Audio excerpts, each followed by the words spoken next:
I know a place where luscious green rainforests stretch as far as my eyes can see.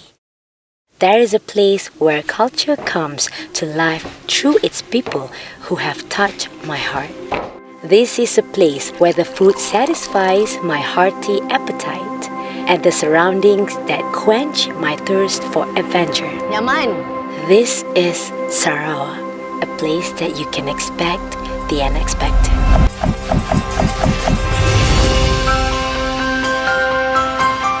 The largest state in Malaysia, Sarawak boasts magnificent mountain, rainforest, and seaside landscapes where you can experience the vibrant and the colorful heritage found all over the state. A place that you can enjoy the vast gastronomical adventures while exploring dense jungles and navigate through narrow winding rivers. Nama saya Khaijah binti Kamri. Saya berasal dari Kuching, Sarawak. Aku, kau, setidaknya, kami orang, kita orang, nya, macam tok, macam ya, tok, ya, di situ, di sia, kita, beliau, kena tok, pulang, makan, tangan, tidur, nangis. Assalamualaikum warahmatullahi wabarakatuh.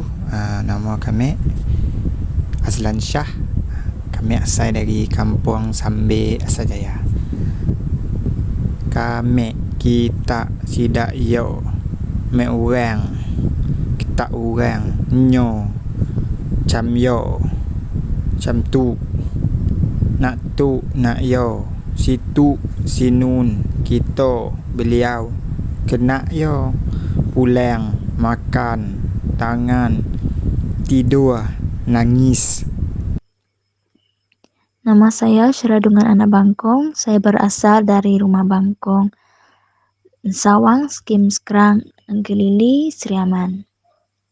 Saya, aku, awak, kau,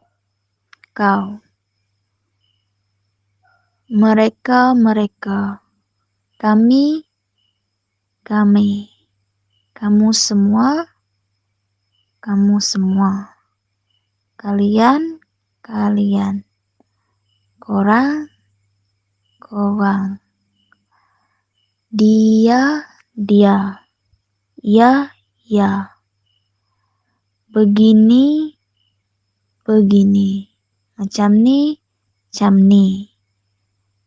begitu,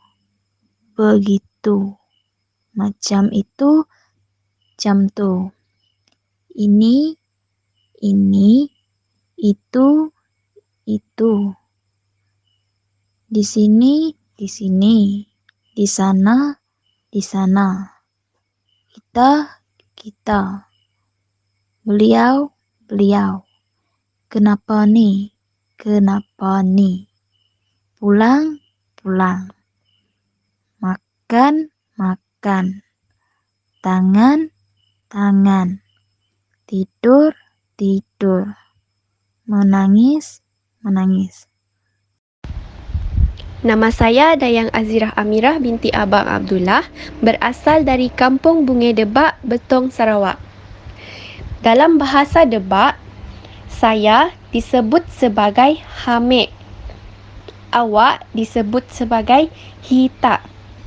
Mereka disebut sebagai Dakyo. Kami disebut sebagai Mek Suat. Kamu semua ataupun kalian atau korang disebut sebagai Dak Suat. Dia ataupun ia disebut sebagai Nyo.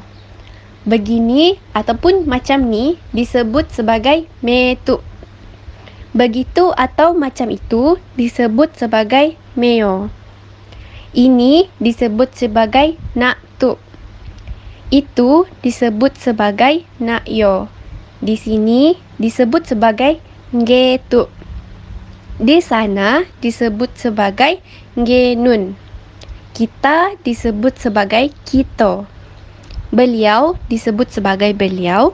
Kenapa ni disebut sebagai hendak tu?